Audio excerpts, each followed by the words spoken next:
From the outside looking in, Jean-Claude's life looked perfect, but looks can be deceiving. Jean-Claude's best friend, Luc, received a call informing him there had been a terrible accident. In the night, a boiler had caught fire inside of Jean-Claude's house, killing his wife and his children. Jean-Claude had barely escaped alive, but when he got to the hospital, he had slipped into a coma. The two men had been friends for nearly 20 years. They were both doctors, they both got married at almost the exact same time, their kids had grown up together, and now Jean-Claude's family had been completely destroyed. Later that day, when Luc arrived at the hospital to see his friend, he was met with two policemen standing outside of his room, barring anyone from going inside. And when they realized Luc was his best friend, the policeman said, "Hey, can we actually pull you aside and talk to you about Jean-Claude?" And so Luc was confused, but he walked over and sat at a table with the two officers, and they proceeded to tell him that the fire that had killed Jean-Claude's family had not been an accident, and Jean-Claude was not a doctor. Jean-Claude had enrolled in medical school, but he failed to show up for his first year exam. He told his friends and family that he was following normal medical studies,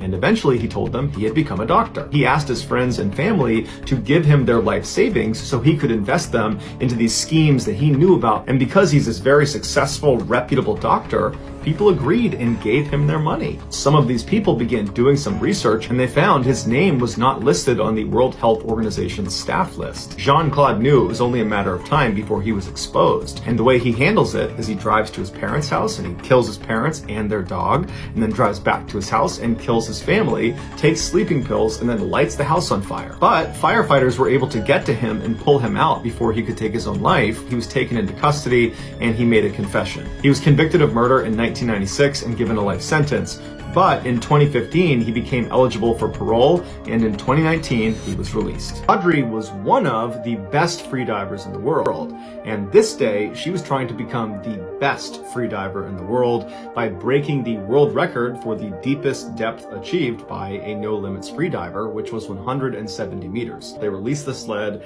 and she began rocketing down towards the bottom of the ocean. If all went to plan, she would be back on the surface in 3 minutes. Audrey's descent was going perfectly until she hit the 164 meter mark. Because of the bad weather on the surface and all the rough water, that new lightweight cable she had, it was too light, and so the waves caused it to sway, and down at 164 meters, that swaying caused kinks in the line itself. And so as the sled was coming down, it caught one of those kinks and stopped at the 164 meter mark. And so Audrey just had to sit there for 30 seconds until finally that kink straightened out. Now, that 30-second delay might not have mattered if everything else in the dive went perfectly, but unfortunately, it did not. Once Audrey had set the record by hitting 171 meters, her sled came to a stop. And now it was time for her to go back up to the surface. She reaches over and turns the valve that's supposed to inflate the balloon that's going to bring her back to the surface. But after she turns the switch, nothing happens. The balloon does not inflate. A standby diver noticed the sled was not moving up when it should have been, and so he rushed over and jammed one of his extra hoses with extra air up into the balloon and tried to inflate it himself.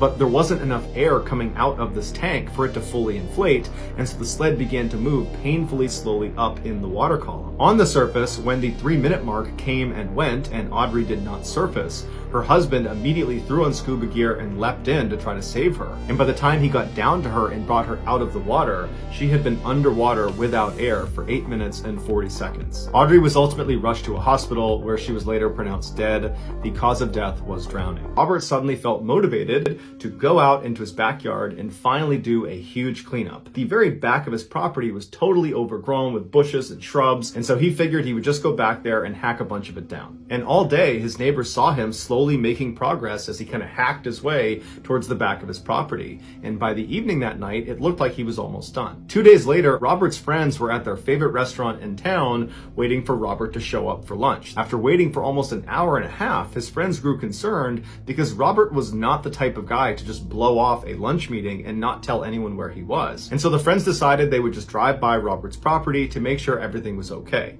But when they pulled onto a street, they saw down the end of the road in front of Robert's house were fire trucks and police cars and tons of commotion. It would turn out nobody had seen or heard from Robert since 2 days earlier, and so finally, Robert's own family had called the police to do a welfare check on Robert. And what they discovered was horrifying. In 1994, Terry and Gwen Sherman purchased Skinwalker Skinwalker Ranch. Terry looks out at one of these tree lines and he notices this huge wolf. The wolf comes over to this calf and immediately has the whole head of the calf in its jaws, just trying to rip it out of the cave. Terry starts firing shots at the wolf. The wolf is just totally unaffected. They decide to go track this wolf, and Terry could easily make out these footprints, but just suddenly stop. There's no blood trail. There's nothing. It just walked in and vanished. And one night he catches out of his periphery what looks like a kind of mass of something moving around in the trees near his property. He would describe the mass as looking almost like a stealth fighter jet, but really small, and he makes the tiniest of noises against the brush. The lights immediately turn off and it angles itself so it's facing directly at Terry. And he's staring at it and it just flies away.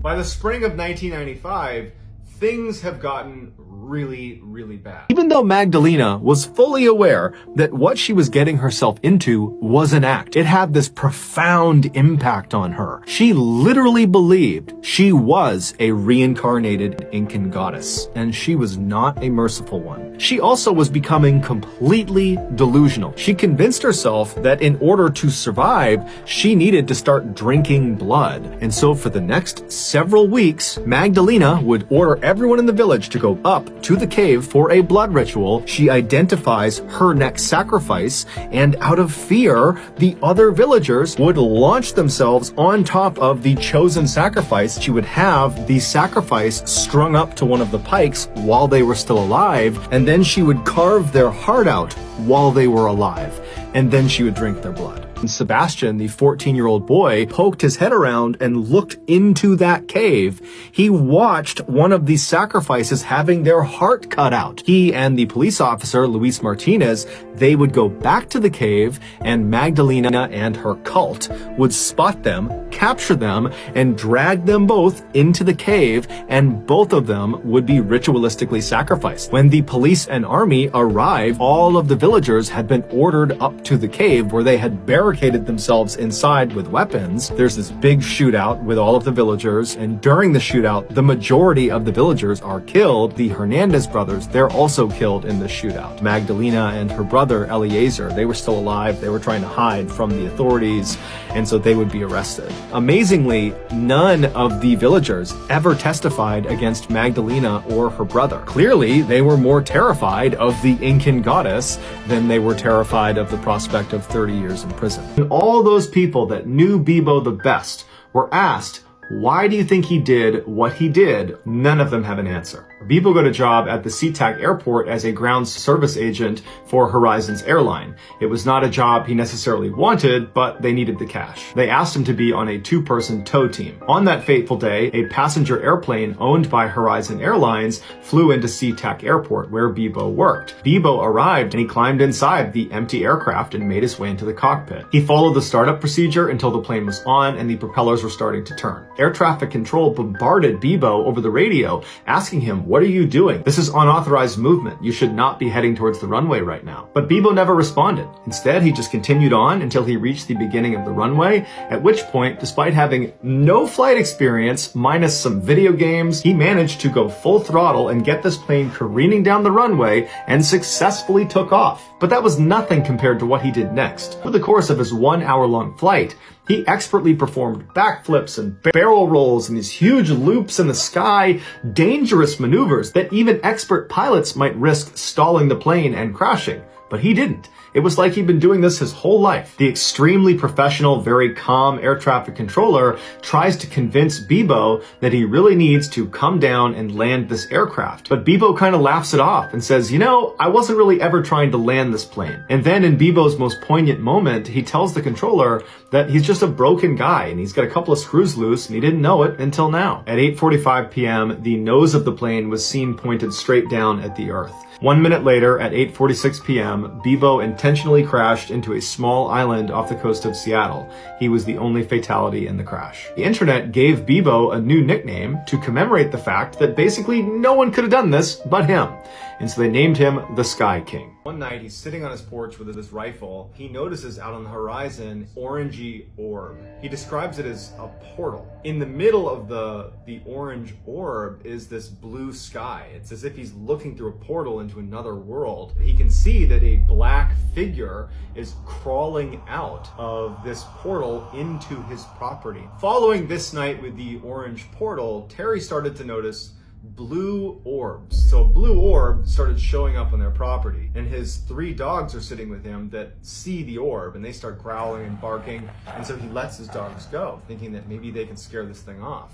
And the dogs take off running towards this blue orb. So the next day, when the dogs haven't returned, Terry and his son, they go out looking for the dogs in the forest, and they find 3 stacks of ashes in like little burned out circles, as if there had been a fire. And it turned out it was the ashes of his 3 dogs that had gone into the woods. After hours of drinking and joking around, they were standing in the backyard on the patio when they noticed a small slug crawling across the ground. And at some point, one of the boys yelled out, "Hey, someone should eat that." Sam took it as a challenge and said, "You know what? I'll eat the slug." And so he picked that slug up, threw it in his mouth, and he ate it. The next morning when Sam got up, he noticed a dull ache in his legs. So they went to the doctor, and Sam brought up the fact that he had eaten this slug, and it looks like Sam had something called rat lungworm disease. This is an infection most commonly found in rats that's caused by a parasitic worm that can be passed down to snails and slugs if they eat the rat feces that contains the parasite's larva. Based on Sam's symptoms, the doctor informed him that most likely the slug he consumed at that party was a carrier of the parasite. Just a few days after his diagnosis, Sam did develop the rare form of meningitis, and he slipped into a coma for 420 days. When he finally woke up, he was paralyzed, he wasn't able to speak, and he couldn't eat without a feeding tube. He required care 24 hours a day, 7 days a week. These particular officers that would be doing this push-off had been undercover for some time in the area, and so they had a local drug house they used for these types of operations. 2 potential customers came up to the fake drug house. They knocked on the door, and the undercover police officers opened up. They invited them inside, and then once these customers were inside sitting down, they asked the undercover cops if they could buy some drugs. And as soon as the cops heard this, they whipped out their badges, they drew their guns, and they ordered them on the ground. But these potential customers, they didn't get on the ground. Instead, they whipped out their badges and drew their guns, and they said, "No, you get on the ground." Because it would turn out these customers were actually undercover police officers too, but they were from a different precinct, and so neither groups had any idea about the other. They all just eventually lowered their guns and then proceeded to beat the living crap out of each other. After the dust finally settled and all the haymakers had stopped, the 2 groups of police realized their mistake and apologized to each other. Next day, Luana was found dead in her apartment. When the authorities arrived at her house and began looking at the scene, it did not look like she had died as a result of those injuries. It looked more like some sort of ritual suicide. She was laying on this sofa with her arms over her chest. Next to the sofa was an altar that was adorned with strange occult symbols and ritual herbs and effigies. And on the altar was this goblet with deep, dark red stains on the inside. When they looked at Luana, even though she was fully dressed, underneath her sleeves were all these cuts on her arms, and there were cuts on her legs as well. After her autopsy, the medical examiner said she had died from a combination of blood loss and internal shock from ingesting massive quantities of blood that triggered cardiac arrest. Luana had been draining her own blood into the sacramental goblet, drinking it, and then doing it over and over again until she died. Johnny and Megan are at absolute rock bottom, but they were about to get a big break. Megan was contacted by a local, very successful real estate agent named Todd Kohlhepp to somewhat unbelievably offer her and her husband pretty decent paying jobs. And so, of course, Megan and Johnny say yes. And then she and Johnny made their way out to this property. 3 days later, Megan's mother tried to get in touch with her, but she couldn't. And so something in her gut tells her that something is wrong here, and so she called the police. The police began their investigation by speaking to Todd Kohlhepp, but when they spoke to Todd, he said, "Look, I had limited interaction with them. They came out, they cleaned these 2 buildings on my property, and then I paid them and they left." And so at this point, the police decide their best bet is just to wait and see what happens. But a couple of days went by, and the couple did not reemerge, and then a couple of weeks went by, and then a couple of months went by, and it wasn't long before the the case went cold. But it would not stay cold for very long. The theory became Carl must have been out here by himself. He encountered a black bear. He fired one shot at the black bear. Thinking it was down, he walked over to check, and the bear attacked him and squeezed him and killed him. The end. But not so fast. Very rarely is one shot going to be enough to put down a black bear, and Carl, being a hunter, he would know that. Why would he risk his life by checking on the animal to make sure it's down without his gun? But even if all of that happened, that Carl, unarmed, approached this bear thinking it was dead, black bears don't squeeze people to death, and Carl only had light scratching on his wrists and on his hands. He did not have any signs of a traditional bear attack. So either this is the first time in the history of black bears that a black bear squeezed a person to death, or something else squeezed Carl. But what kind of an animal is so strong it can squeeze a man's chest to the point where it breaks his ribs? Makes you wonder. Peggy and her 3 kids moved in with Pie and his 2 kids. Just a couple of months later, Peggy was about to walk up to one of her tables when she noticed her heart was racing. Her legs were tingling, and so were her arms. Peggy slipped out the back door and she drove back home. Peggy's son, Dwayne, came home from high school, and when his mom rolled over to face him, her face was pale, she was sweating, she was gritting her teeth, and it looked like she was in a lot of pain or some sort of discomfort. Dwayne began telling his mom that you gotta go to the hospital. And so Pie would have to literally carry her into the hospital. She no longer could talk. She was just moaning in agony. None of their tests have revealed anything is wrong with her, and so they're at a loss. Her symptoms did not get any better. They got worse and worse and worse. Peggy's son, Dwayne, and Peggy's stepson, they were both admitted for exhibiting these same symptoms. A neurologist, he noticed something about her condition, and he suddenly realized that he knew what was going on. The next day, the results came back, and all 3 tested positive for this condition that the neurologist had guessed. For Peggy, it was too late. And so that day, the doctors went to Peggy. They would tell her, you're gonna die. The only thing we can do is try to save your boys. Peggy would slip into a coma, and then Peggy's family had to make the heart-wrenching decision to pull her off life support. Dwayne would make a full recovery. As for Travis, he would never walk normally again. Even though the actual medical condition that killed Peggy and nearly killed Dwayne and Travis was completely known at this point. Everybody knew what it was. What nobody could figure out was why this happened. Why in the world did this happen to these people? It made no sense. However, shortly after Peggy's death, that mystery would actually begin to unravel in the most bizarre and totally roundabout way. I would get ruled out as a suspect fairly quickly. He would say that 3 months before Peggy got sick, their family received a death threat. He opened the mail one day and there was this typed out note that said, your family needs to leave Florida in the next 2 weeks or you're all gonna die. But Pie thought it was some stupid teenage prank, and so he didn't think anything of it. They had no other suspects. And so they just began focusing on who might have written this note. And that's where Sherry comes in. There is an international organization called Mensa. This organization is a highly exclusive society for the ultra-intelligent. A new genius was accepted into the ranks. Her name was Sherry Gwynn. She wanted to make friends with 2 members, and they were Diana Carr and Diana's husband, George Trepal. Sherry would be a near constant in George and Diana's lives. Diana and George just so happened to live right next door to Peggy and Pie's house. Sherry Gwynn wasn't even her real name. Her real name was Susan Gillette. Susan was actually an undercover police officer. She had been sent undercover after the police discovered Diana and George were responsible for that death threat letter that was sent to Peggy and Pie. It would turn out Diana and George hated Peggy, Pie, and their kids. And as he's seeing his wife getting more and more frustrated with their neighbors, George finally decides he's gonna take drastic action. And he put lethal doses of thallium in 8 different Coca-Cola bottles, and then he snuck over and he placed these Coca-Colas, and that was it. Peggy drank way more than anybody else. George would be sentenced to death. As for his wife, Diana, she would eventually divorce George and move on with her life and remarry. A veteran police officer named Josh Thomas was gonna be working at the capital city City Theater. At some point in the night, Josh comes over the radio and says, "Hey, I need backup right now. Someone has broken into the theater." And when Dave gets to the theater, Dave would say that Josh's eyes were, like saucers. He looked terrified. He said that he had been doing security rounds and he had heard what sounded like voices when he was in the basement. He checked all the rooms, everything was shut.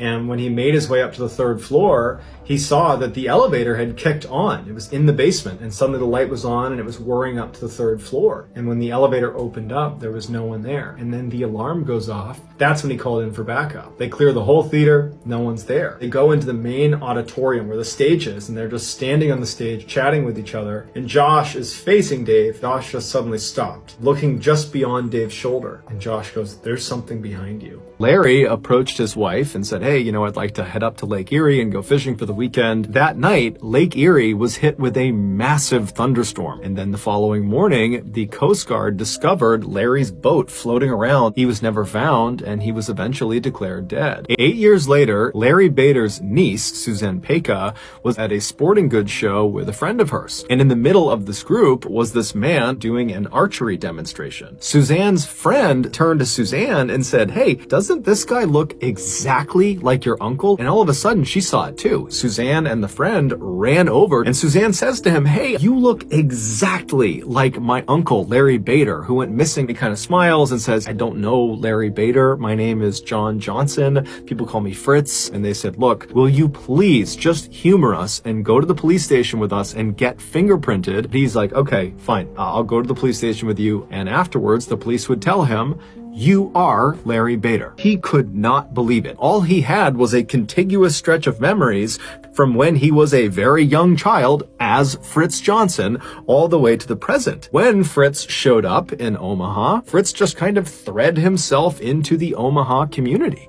I mean, he got married, he had a child, he adopted another child. I mean, he was like a minor celebrity in Omaha. And throughout all this drama, Fritz continued to say he was not Larry Bader. And so eventually a team of experts, doctors, psychologists, you name it, they came out to Omaha, and at the end of all their testing, they concluded that 1, Fritz definitely is Larry Bader, and 2, he is almost certainly suffering from an extreme case of amnesia. Just 1 year after it was discovered, Fritz would die. He had cancer in one of his eyes. Today, his case is considered to be one of the most believable and baffling cases of amnesia on record. Linda and Eddie decided to go for a walk in the park. They stepped off of the trail and got turned around, and they realized that they were badly lost. Then some very strange things happened that we only have a marginal understanding of. Eddie re-emerged out of the park, hopped in his car like nothing was going on, drove back to his house, walked inside, and his family's like, "Where have you been? You've been missing for like 3 days here." And he was just trying to tell them that everything was fine, but as they asked him more questions, Eddie started to realize that, oh my goodness,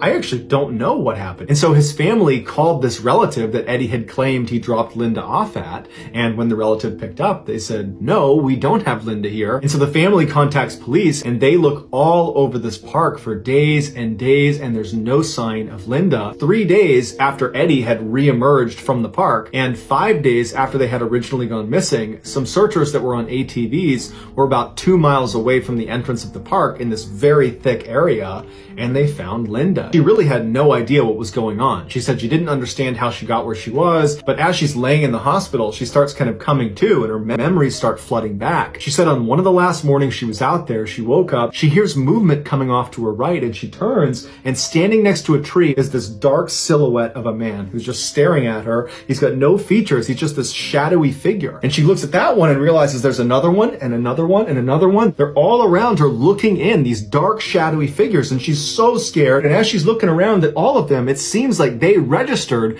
that she sees them. And at that point, they all turned and start running into the forest in all different directions. She said after that, she has no idea the sequence of events or what happened. All she knows is that the whole time she was out there, she was scared. She felt like there were people watching her in the woods. And then at some point, rescuers showed up and she was saved. One theory is they must have eaten berries or some other food item that had hallucinogenic properties, and they were literally just hallucinating the whole time. Michael fell off of a ladder and he hurt his back. Michael Michael went from being this cheerful, funny guy to being sad. And he was so irritable that his family could barely be around him. Michael makes his way to the church where this fellowship group is held. And then as Marie began to lead the group in prayer, Michael did not feel his chronic pain. He just felt happy again. But when the meeting was over, the pain and depression came flooding back. Over the next couple of weeks, Michael became very close with Marie, and in fact, many people suspected they were having an affair. Christine, Michael's wife, stormed inside, and she says, "I know you're having an affair with Marie." He turns and looks at Marie. She screamed. Michael did not look human. He looked like a beast, and he had wild eyes. He began breaking out in tongues. Michael just collapses. Marie would get in touch with the Anglican Church of England and would request an exorcism. And very quickly, they determined that it does seem like Michael is possessed by at least one demonic force. Michael, his wife, and the rest of the members of this fellowship group,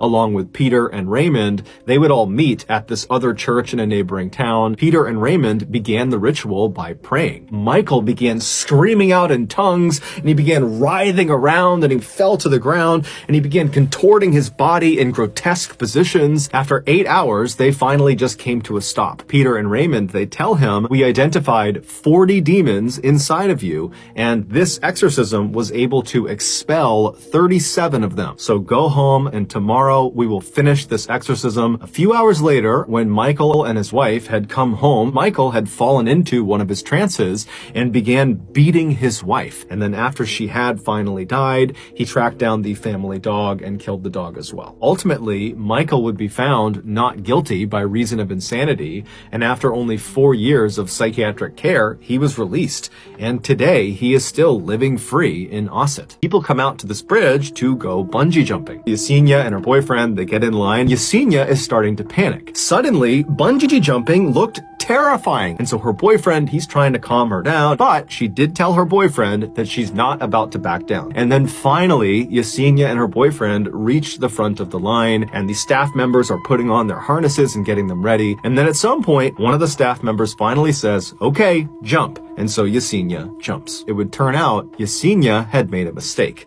That staff member was talking to her boyfriend. They had not attached the actual elastic rope to her ankles. There was nothing stopping her from smashing into the ground. Yesenia did not die from impacting the ground. She actually died from a heart attack she suffered on the fall down, which means she must have realized after she jumped that she jumped too early. And so literally the fear of what was about to happen to her killed her. Regina was working the day shift at the factory. Her job that day was to oversee a robot that would weld on these metal pillars onto the front right and the front left of the car. At some point in the afternoon, as Regina is monitoring her computer, it comes across the screen that there is a stud fault on robot 23. She spoke to the team member, and they decided it was best to just call maintenance and have them come by and try to clear the fault. But after quite a while, maintenance still hadn't shown up, and it was obvious the team was getting very anxious. Her team had a daily quota to hit. She opens up the cage to robot 23, and she steps inside and walks right for the stem of the robot. And whatever she does, it works because the robotic arm behind her springs into life and immediately goes back into the action it had been trying to perform, and that action involved swinging back in Regina's direction. And when it did, those 2 4-inch welding tips at the end of the robotic arm were driven directly into Regina's back, impaling her. A police officer had gone up to Robert's front door and knocked. There was no answer. The door was locked. So the officer went around to the back of the house, and he looks towards the back of the property, and he sees there's some yard working tools that are just laying on the ground, and next to it looks like there's some sort of divot in the ground. And as he got closer and closer to this divot, he saw there was a small hole in the center of this divot in the ground. And he looked into this little hole, and then all of a sudden the ground kind of collapsed into itself, revealing a 2-foot wide hole where the small hole had been. And so he carefully moved forward, testing every step, and then finally he got right to the edge where he could shine his light all the way down, and there on the bottom was Robert's body. In parts of Hawaii, people are afraid of falling into lava tubes. Robert fell through what is called a skylight, which is a small hole at the top of one of these lava tubes. The grass and the brush have kind of grown over the hole, and so you wouldn't necessarily see it. It would look like solid ground,